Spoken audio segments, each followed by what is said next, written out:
हिंदुस्तान के अंदर पाकिस्तान का जिंदाबाद के नारे लगाना, पाकिस्तान के झंडे फहराना और हिंदुस्तान के झंडे को फर्श के सड़क के ऊपर रख के उसके ऊपर पेशाब करना, ये कौन झेल लेगा? नहीं नहीं सर, ये तो कोई नहीं झेलेगा, लेकिन मैं यही यही होता कह है, रही हूँ ना कि ये चीजें यही नहीं होता होनी है। चाहिए। बांग्लादेश के अंदर एक हिंदू को बांध के जिंदा जला देते हैं, सारे के सारे क्या कहते हैं, नहीं साहब हमने तो नहीं सुना। दिल्ली ब्लास्ट में, रेड फोर्ट ब्लास्ट के अंदर दिल्ली के मुसलमानों से पूछा गया कि जनाब वो जो ब्लास्ट हुआ था, कहता नहीं मैंने तो नहीं सुना, ये तो इंडिया वाले झूठी बोलते रहते हैं मुसलमान के बारे में। Can you imagine? यानी अगर कोई पकड़ा गया है तो उसके ऊपर भरोसा ही नहीं करना। कन्हैया लाल तेली की गर्दन काटी गई, कहता मैंने सुना ही नहीं।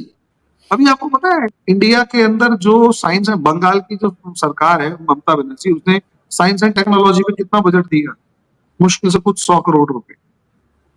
और ये मदरसा बोर्ड को कितना बजट दिया? 5500 करोड़ रुपीस, $1 बिलियन के अप्रोक्सीमेट, $1 बिलियन, जितना आपके यहाँ खर्चा मदरसों को $1 बिलियन से ज्यादा।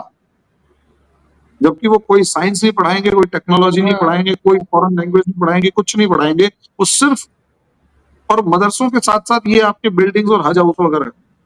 क्यों? क्योंकि वोट्स मिलते हैं भाई। फहद हुसैन, ये फहद हुसैन है, क्या नाम है, कैलकाटा का जो मेयर था, फरहाद हुसैन समथिंग कुछ ऐसा नाम है उसका, क्या कहता है कि इस्लाम में आपका स्वागत है। मतलब हिंदुओं को धमकी दे रहा है कि इस्लाम में आ जाओ, स्वागत है। वो क्या कहते हैं आपके यहाँ इनविटेशन देने को, हिंदुओं को करना, क्या कलमा पढ़ाना, किस चीज को कन्वर्ट करना? नहीं, इनविटेशन दे रहा है। हाँ, ऐसे ही कुछ है। हाँ, तो एक वर्ड यूज हो रहा है, वो बाकायदा स्टेटमेंट दे रहा है ऑफिशियल, और उसको डिफेंड कर रहे हैं लोग कि क्या हुआ फिर चले जाओ। अच्छा, कोई मुस्लिम कन्वर्ट हो जाए तो रोना छूट जाता है कि वो अगर हिंदुओं की बात कर ले तो नहीं, वो नहीं कर सकते आप। आरजी का, अच्छा लेडी ममता बनर्जी को एक सपोर्ट मिलता था लेडी होने का, आप मानेंगे? संदेश खली के अंदर शेख शाहजहां नाम का बंदा है, उसके ऊपर एलिगेशन है कि उसने 5000 से ज्यादा लेडीज का रेप कर रखा है। शेख शाहजहां बांग्लादेशी इलीगल माइग्रेंट, उसने यहाँ के फेक डॉक्यूमेंट्स बना रखे हैं, और जब उसके ऊपर एलिगेशन है संदेश खली के अंदर कि हिंदू लेडीज का रेप किया हुआ है, उसके कोई एक्शन नहीं। आपको पता है उसकी बात कैसे निकल के आई थी? वहां पर एक छोटा सा कोई है ना, वो एक केस हुआ था, क्या कहते हैं, Sharda chit fund scam. Sharda chit fund scam का वो इंक्वायरी करने के लिए जब टीम जा रही थी तो उनके ऊपर अटैक्स हो रहे थे, तो उन्हें सीआरपीएफ की बटालियन कवर प्रोवाइड किया गया था, नहीं स्पेशल फोर्स प्रोवाइड की गई। वो स्पेशल फोर्स एक गांव में जाकर पहुंचती है तो उस गांव की लेडीज स्पेशल फोर्स के सामने रोने लग जाती है, शेख शाहजहां हमारा रेप कर रहा है, कुछ तो करो। वो सीआरपीएफ के एक जवान ने अपने सीनियर्स को बोला, सीनियर्स ने जाके वहां पर थोड़ा सा वो किया और हायर अथॉरिटीज को बोला, तब जाके बवाल मचा, और पिछले 10-12 साल से वो यही कर रहा था।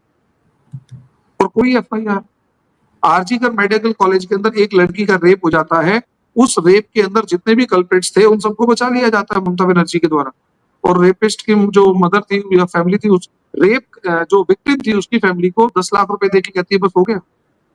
इस बार लेडीज के दिमाग में एक बात बैठ गई थी, और पत्रकार पूछ रहे थे, एक लड़की कहती है हमारा अगर रेप भी हो जाए तो कुछ होगा थोड़ा ना, 10 लाख रुपए दे देगी दीदी, बात खत्म। ममता बनर्जी 10 लाख रुपए दे देगी रेप के बदले में, हो गया काम। यानी रेप करो, रेप करने वाले को कुछ नहीं होगा, रेप जिसका हो जाएगा उसे 10 लाख रुपए मिल जाएंगे। यानी वो दूसरा मैसेज ये दे रही है कि रेप करवाओ और 10 लाख रुपए ले जाओ। ये क्या कहाँ का जजमेंट है? आपको पता है जब भी बीजेपी ये लड़ रही होती थी या जो अटैक मतलब एफर्ट्स कर रही होती थी पिछले वाले इलेक्शंस में, जब भी इलेक्शंस होते थे तो कम से कम 100 से 150 बंदा मरता था बीजेपी का। बीजेपी के वॉलंटियर्स को मारा जाता था जानबूझकर, ताकि फियर फैक्टर क्रिएट हो।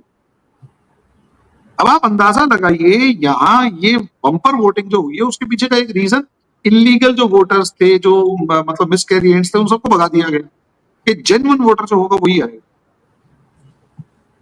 ठीक है। और हिंदू जो है उसने भर के इसलिए वोट दिया क्योंकि एक मैसेज था, बांग्लादेश से भाग गए, पाकिस्तान से भाग गए। बंगाल में एक लास्ट ट्रेन है, कश्मीर से भगा दिए। बांग्लादेश बंगाल में वही आखिरी ट्रेन है हिंदूज के, वरना हिंदुओं को यहाँ से ही भागना पड़े। लेकिन सर अब जो इलीगल बांग्लादेश से आए क्या अब उन्हें निकाला जाएगा? तो हमारे दामाद थोड़ा जो अपने घर में उनको पालेंगे, कुत्ते हैं, भाग इतने जाएंगे, क्या दिन से तो दिक्कत है? इतने दिन से तो सर पाला हुआ था ना, इतने दिन से तो रखा था ना वो जिसने पाल रखा था वो भी नहीं है, जिन्होंने पाल रखा था वो भी नहीं है। अभी हमारे देश के लिए भागेंगे यहाँ से? भाई क्यों आए थे, क्या कारण था यहाँ पे आने का, क्यों, क्या रीजन है? कोई एक रीजन जो वो यहाँ रहेंगे, मैं अपने बच्चे पालूंगा, मैं पड़ोसी के मतलब उसके वो हराम की औलाद जो उसको पालूंगा। भाई पड़ोसी अपने बच्चों को पालेगा, मैं अपने बच्चों को पालूंगा। मेरे घर के अंदर जो है मैं उसकी जिम्मेदारी लेता हूँ, पड़ोस के वालों की जिम्मेदारी मेरी नहीं है। जब तक कि पड़ोसी सही नहीं है। आप क्या तो निकालेंगे कैसे, आपको पता कैसे लगेगा इलीगल कौन है? आप क्या तो वो शाहीन बाग वाला जो प्रोटेस्ट हुआ था उधर से लेकर और अभी तक, हाँ वही वो शाहीन बाग वाले लड़ी तो इसलिए रहे थे कि जी सीए करेंगे, एनआरसी करेंगे, हाँ कर रहे हैं, और ऐसा एसआईआर वही था। एक बात बताओ, यहाँ पर बेनिफिट क्या मिलते हैं? आपको फ्री राशन मिल गया, फ्री में बाकी सारी फैसिलिटीज मिल गई, 10-15 हजार रुपए आपको मंथली वैसे मिल गए, 5-7 हजार रुपए कम से कम मिल जाते, और छोटा मोटा काम मिल गया, प्रोटेक्शन मिल गया। अच्छा, इनको पैटर्नेज देने वाले कौन होते थे? लीडर होते थे। और लीडर क्यों पैटर्नेज देते थे या प्रोटेक्शन क्यों देते थे? क्योंकि उनको वोट बैंक मिलता था। एक एक बांग्लादेशी 4-4 नकली वोटर आईडी कार्ड के दम पे 4-4 जगह वोट डाल देता था। अब गवर्नमेंट ने क्या किया, इनकी वोट की पावर खत्म कर दी है। बेटा एक भी वोट नकली डाल के दिखाओ, तुम्हें हम बताएंगे। आधार कार्ड इनके खत्म कर दिए, राशन इनको मिलने वाला नहीं, नौकरी इनको मिलने वाला नहीं, जगह इनको मिलने वाला नहीं, और जहां झुकी तो क्या तोड़ दो। पहले सुप्रीम कोर्ट भी प्रोटेक्ट करती थी, नहीं इंसानियत के नाते। इस बार सुप्रीम कोर्ट भी कहती है यार ये इंसानियत के नाते तो हमारे देश को खा जाएंगे। तो सुप्रीम कोर्ट भी कहती है कि गवर्नमेंट लैंड है, इसमें प्राइवेट का किसी का हक नहीं है। अगर वो हटाना है तो 50,000 लोगों को हटा दो, काम खत्म। क्यों आए हैं यहाँ? सिंपल क्वेश्चन, मेरे देश में कर क्या रहे हैं? भाई पड़ोसी ने ज्यादा बच्चे पैदा कर रखे हैं, तो इसका मतलब ये नहीं है पड़ोसी के ज्यादा बच्चों को में से 2-4 को मैं अपने घर में जगह दे दूंगा। बिल्कुल नहीं दूंगा, वो मेरे घर पे कब्जा कर लेंगे, उनको निकालना भारी पड़ जाएगा, मैं फटकने नहीं दूंगा आसपास, बाहर निकलो यहाँ से। यही तो आप लोग कई साल से जैसे कर रहे हैं, अफगानिस्तान में, जैसे यहाँ आरजू जैसे आपका अफगानिस्तान के मामले में था, बल्कि आपको तो अफगानियों के मामले में $2 बिलियन की एनुअल एड मिलती थी, हमें तो वो भी नहीं मिलती। लेकिन हमने निकाला भी है सर, आप नहीं निकाल पाए। हमने तो लाखों अफगानी यहाँ से वापस भेजे, आप लोग नहीं भेज पाए। आप लोग कई साल से जो चलता चला आ रहा है वो शाहीन बाग वाला, और क्या कुछ ही हो पाया। आपके देश में एक खास बात है, आपके कंट्री में एक खास बात, आपके यहाँ सेक्युलरिज्म नाम के कीड़े नहीं मिलते। हमारे यहाँ सेक्युलर कीड़े भरे पड़े। हमें कई बार अपने बच्चों को समझाना भारी पड़ जाता है। वो ये कहते हैं क्योंकि हिंदूज के अंदर वो नफरत वाली फीलिंग नहीं है ना। एक होता है एनिमी को मतलब परसीवेंस, हमें शत्रु बोध नहीं, हमें अपने दुश्मन की पहचान नहीं कि मेरा कौन बुरा कर रहा है। हिंदुओं के अंदर बच्चों के साथ सबसे बड़ी प्रॉब्लम कई बार ये आ जाती है कि कोई मीठा बोलने वाला होता है, वो उसको अपना दोस्त मान लेते हैं। बहुत सारी लड़कियां ऐसी हैं जो मुस्लिम लड़कों के चक्कर में इसलिए फंस जाते हैं क्योंकि मुस्लिम लड़का जो है वो बड़ा मीठा मीठा बोल रहा होता है, और छपरी सा लड़का होगा और एक बाइक ले आएगा मांग के, वो भी मांग के। सर आपके यहाँ से तो वो हिंदू लड़का यहाँ से पाकिस्तानी ले गया, वो क्या नाम था सर, वो जो 4 बच्चे लेकर गई है, 2 बच्चे और हो गए, 6 बच्चे हो गए। तो अब उसको क्या कहा जाएगा कि वो हिंदू लड़के ने मीठा मीठा बोला, वो यहाँ से अपने बच्चों समेत वहां पहुंच गई। इसका दूसरा पार्ट ये होता है कि वो सीमा हैदर जो है वो अपने पुराने वाले हस्बैंड से बेचारे को, अब वो प्रॉब्लम नहीं थी ना, उसका पुराना हस्बैंड जो था वो फॉरेन रहता था, बेचारे को याद आती होगी, और पाकिस्तानी तो फिर वो अंदर से जानती होगी कि एक को झेलना मुश्किल हो गया तो नोच खाएंगे। तो हिंदू ही ठीक है। ये तो खैर मगर खैर वो एक अलग तरफ। मैं इस मामले में क्या बताऊं आंसू, मैं इस मामले में वो सीमा हैदर इज एन एक्सेप्शन।